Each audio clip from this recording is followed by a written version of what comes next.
The word insight, I think it's fair to say, is thrown about by many in marketing like confetti.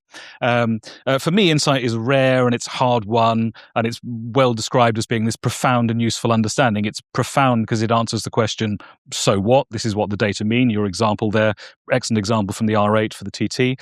But allowing us to go on and look at the much more interesting question, now what? This is what we should do as a result.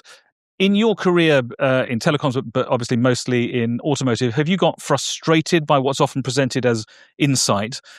Question one. And then question two, how do you get your teams to get to genuinely actionable insights about your North Star, which is obviously your customers? Yeah, I think you're right.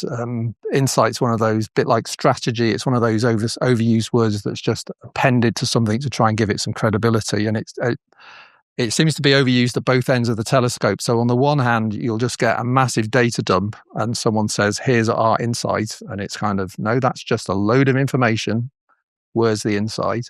To the other end, where people at the operational end of the business are saying that insight isn't actionable.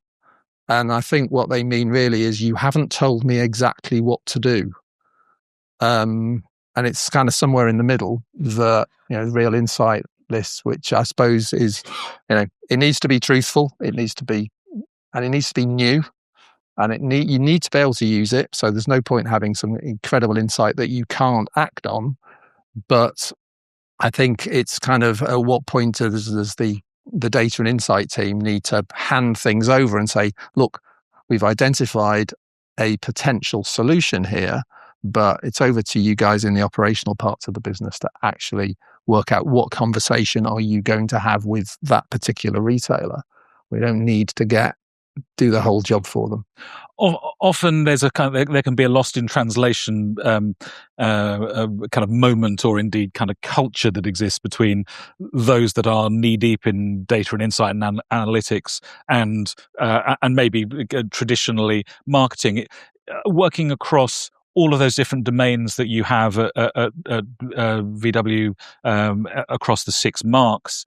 Is there anything in particular, any way of leading in particular that you work to stop those lost in translation? Yeah, I think when I took over this team, it's just over 5 years ago now, talking to the internal customers, quite a lot of the feedback was, your team are doing some really interesting stuff, but we're not really sure why.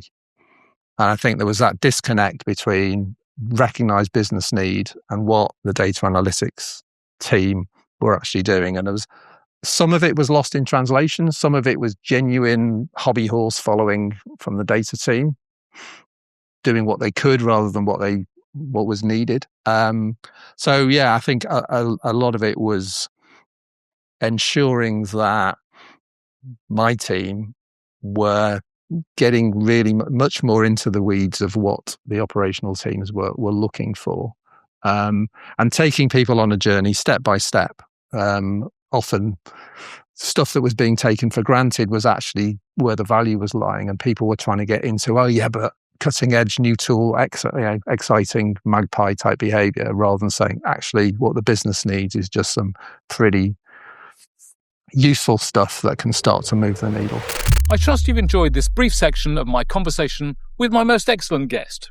Check out the full podcast episode by clicking here.